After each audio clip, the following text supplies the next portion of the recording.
ಹಿರಿಯರ್ದು ಕೂಡ ತಪ್ಪಿದೆ. ಏನಪ್ಪಾ ಅಂದ್ರೆ ಹೊರ ಹೋಗೋ ಸಂದರ್ಭದಲ್ಲಿ ಬಾಗಿಲು ಹಾಕು ಅನ್ನೋ ಬದಲು ಡೋರ್ ಹಾಕು ಅಂತ ಹೇಳುತ್ತೀವಿ. ನಾವು ಬರೋದ್ ಸ್ವಲ್ಪ ತಡ ಅನ್ನೋ ಬದಲು ನಾವು ಬರೋದ್ ಸ್ವಲ್ಪ ಲೇಟು ಅಂತ ಹೇಳುತ್ತೀವಿ. ಹೀಗೆ ನಮ್ ಕನ್ನಡಾಂಗ್ಲವನ್ನ ನಾವು ಮಾತನಾಡ್ತಾ ಇದ್ರೆ ಸಂಪೂರ್ಣವಾಗಿ ಕನ್ನಡ ಉಳಿಸೋದು ಯಾವಾಗ? ಸಸ್ಯಗಳಿಗೆ ಎಣ್ಣೆ ಹಾಕಿ ಬೆಳೆಸಕ್ಕಾಗಲ್ಲ, ದೀಪಗಳಿಗೆ ನೀರ್ ಹಾಕಿ ಬೆಳಗಿಸಕ್ಕಾಗಲ್ಲ.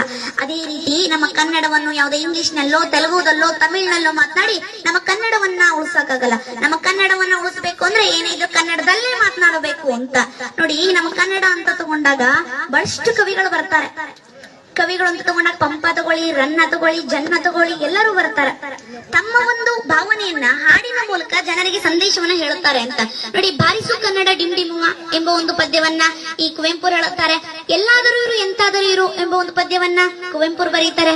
ಎಲ್ಲಾದರೂ ಇರು ಎಂತಾದರೂ ಮತ್ತು ಕುವೆಂಪುರ ಬರೀತಾರೆ. ಮತ್ತೆ ಇನ್ನೊಂದು ಏನಪ್ಪಾ ಅಂದ್ರೆ ಉದಯವಾಗಲಿ ನಮ್ಮ ಚಲುವ ಕನ್ನಡ ನಾಡು, ಅದನ್ನ ಕುಯಿಲ್ಗೋಳ್ ನಾರಾಯಣ ರಾಯರು ಬರೀತಾರೆ. ಹಚ್ಚೇವು ಕನ್ನಡದ ದೀಪ, ಅದನ್ನ ಜಿ.ಎಸ್. ಕರ್ಕಿ ಅವರು ಬರೀತಾರೆ. ನರ್ಕ ಕೇಳಿಸಿ ನಾಲ್ಗೆ ಸೇರಿಸಿ ಬಾಯಿ ವಾಲಿ ಸಾಕುದ್ರುನೆ ಮೂಗನಲ್ಲಿ ಮಾತನಾಡ್ತೀನಿ ಕನ್ನಡ ಪದವ ಅಂತಂದ್ರು. ಯಾರು? ಅವರೇ ಜಿ.ಪಿ. ರಾಜರತ್ನಂ ಅವರು ಅಂತ ನೋಡಿ. ಕುಮಾರವ್ಯಾಸರು ಅಂತ ತಗೊಂಡೆ ಎಷ್ಟು ಬುದ್ಧಿಶಾಲಿಗಳಿದ್ರು ಅಂದ್ರೆ ಬರೀ ಕೃಷ್ಣ ಅನ್ನೋ ಪದಕ್ಕೆ ಎಷ್ಟೆಲ್ಲಾ ಸಂಬಂಧಗಳನ್ನ ಕೂಡಿಸಿ ಹೇಳುತ್ತಾ ಇದ್ರು ಅಂದ್ರೆ ನೋಡಿ. ವೇದ ಪುರುಷನ ಸುತನ ಸಹೋದರನ ಹೆಮ್ಮಗನ ಮಗನ ತಳೋದರಿಯ ಮಾತುಳನ ರೂಪನ ಅತುಳ ಬಲ ಭುಜದಿ ಕಾದಿಗೆಲ್ಲಿದನ ಅಣ್ಣನ ಅವ್ವೆಯ ನಾದಿನಿಯ ಜಠರದಲ್ಲಿ ಜನಿಸಿದ ಅನಾದಿ ಮೂರ್ತಿ ಗದುಗಿನ ವೀರನಾರಾಯಣ ಅಂತ ಹೇಳಿದ್ರಂತೆ. ನಮ್ಮ ಕನ್ನಡ ಹೇಗ್ ಹುಡ್ತು ಅನ್ನೋದಕ್ಕೂ ಕೂಡ ಅರ್ಥ ಇದೆ ಅಂತ ನೋಡಿ. ಕುವೆಂಪು ಅಂತ ತಗೊಂಡಾಗ್ಲೂ ಕೂಡ ಇದೊಂದು ಒಂದ್ ಸಂದರ್ಭ ಹೇಳ್ತೀನಿ, ಇವ್ರು ನಡೆದಂತ ವೇಳೆ ಹೇಳ್ತೀನಿ. ಏನಪ್ಪಾ ಅಂದ್ರೆ ಇವ್ರು ಮಧ್ಯಾಹ್ನದ ಊಟಕ್ಕೆ ತೆರಳಿರ್ತಾರೆ. ಅಂದ್ರೆ ಇವ್ರು ಬರೀ ಹೆಚ್ಚು ಕನ್ನಡದಲ್ಲಿ ಮಾತನಾಡ್ತಾ ಇದ್ರು. ಯಾಕಪ್ಪ ಅಂದ್ರೆ ನಮ್ಮ ವೃತ್ತಿ ಗೌರವಕ್ಕೆ ಚ್ಯುತಿ ಬರಬಾರದು ಅನ್ನೋ ಒಂದು ಕಾರಣದಿಂದ ಬರೀ ಹೆಚ್ಚು ಕನ್ನಡದಲ್ಲಿ ಇವ್ರು ಮಾತನಾಡ್ತಾ ಇದ್ರು. ಇವ್ರು ಯಾವುದೇ ಭಾಷೆ ವಿರೋಧಿ ಅಂತೂ ಅಲ್ಲ. ಅವರು ಮೊದಲೇ ಕವಿತೆಗಳನ್ನ ಬರೆದಿದ್ದೇ ಇಂಗ್ಲಿಷ್ ನಲ್ಲಿ.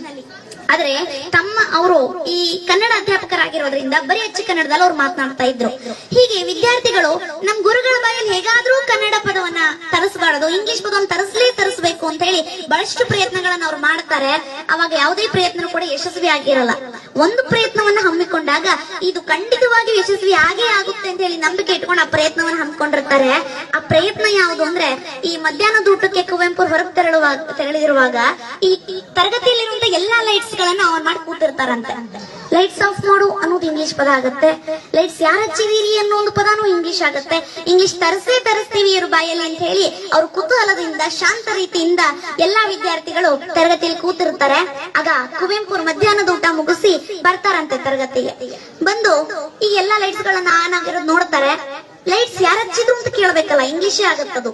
ಅದು ಅಚ್ಚ ಕನ್ನಡದಲ್ಲಿ ಅವ್ರು ಮಾತನಾಡ್ತಾ ಇದ್ರಲ್ಲ, ಅವ್ರು ಏನಂತ ಕೇಳಿದ್ರು ಅಂದ್ರೆ ಈ ಮಠ ಮಧ್ಯಾಹ್ನದಲ್ಲಿ ದೀವಿಗೆ ಹಚ್ಚಿರುವಂತ ಧೀರರಾರು ಅಂತ ಕೇಳಿದಾಗ ಯಾರು ಹಚ್ಚಿರ್ತಾರೋ ಸರ್ ನಾ ಹಚ್ಚಿದೀನ್ರಿ ಅಂತ ನಿಲ್ತಾನಂತೆ.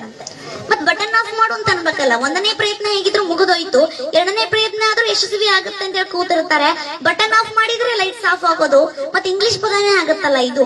ಅವಾಗ ಏನ್ ಹೇಳ್ತಾರೆ ಅಂದ್ರೆ ಎಲೆ ಅಧಮ ಅದುಮು ಆ ಗುಂಡಿಯನ್ನು ಅಂತ ಹೇಳಿದ್ರಂತೆ. ಏನಪ್ಪಾ ಅಂದ್ರೆ ಅಧಮ ಅಂದ್ರೆ ದಡ್ಡ, ಈ ಅದುಮು ಅಂದ್ರೆ ಒತ್ತು, ಗುಂಡಿ ಅಂದ್ರೆ ಬಟನ್ ಅಂತ.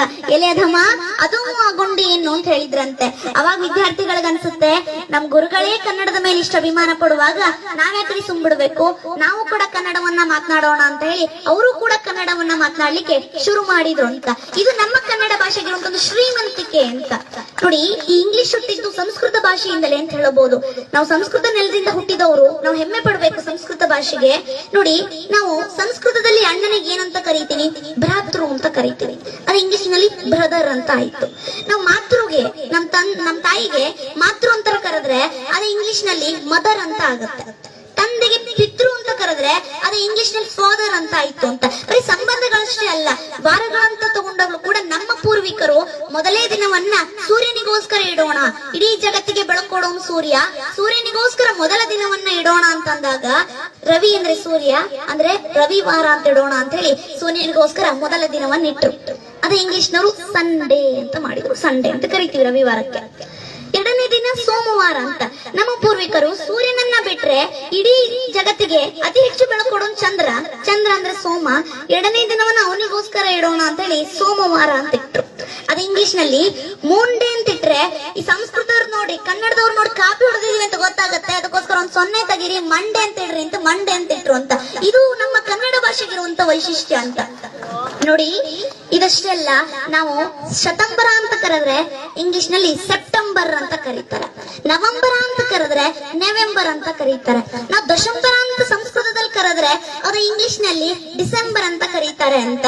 ಇಡೀ ಪ್ರಪಂಚದ ಲಿಂಕ್ ಲ್ಯಾಂಗ್ವೇಜ್ ಆಗಿರುವಂತ ಇಂಗ್ಲಿಷ್, ಇಡೀ ಪ್ರಪಂಚದ ಎಲ್ಲಾ ಜ್ಞಾನವನ್ನು ತನ್ನಲ್ಲೇ ಬಚ್ಚಿಟ್ಕೊಂಡು ಮೆರೆದಾಡ್ತಿರುವಂತ ಇಂಗ್ಲಿಷ್ಗಾಗ್ಲಿ, ಭಾರತದಲ್ಲಿ ಹೆಚ್ಚಾಗಿ ಮಾತನಾಡುವಂತ ಹಿಂದಿಗಾಗ್ಲಿ ತನ್ನದೇ ಆದಂತ ಸ್ವಂತ ಲಿಪಿ ಇಲ್ಲ ಅಂತ.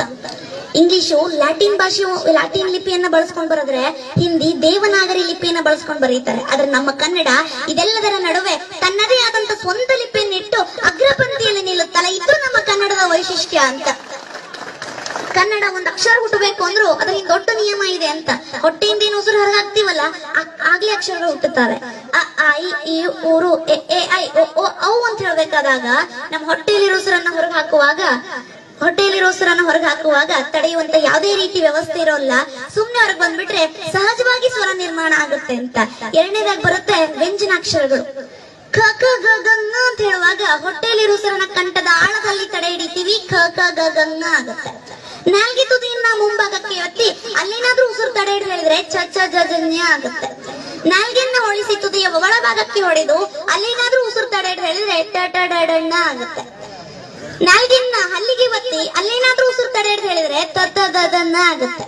ಹೊಟ್ಟೆಯಲ್ಲಿರೋ ಉಸಿರನ್ನ ಹೊರಗೆ ಹಾಕುವಾಗ 2 ತುಟಿಗಳು ಅಡೆತಡೆ ಮಾಡಿದ್ರೆ ಪ ಪ ಪ ಪ ಮ ಆಗುತ್ತೆ ಅಂತ. ಎಷ್ಟು ವೈಜ್ಞಾನಿಕ ಅಂತ.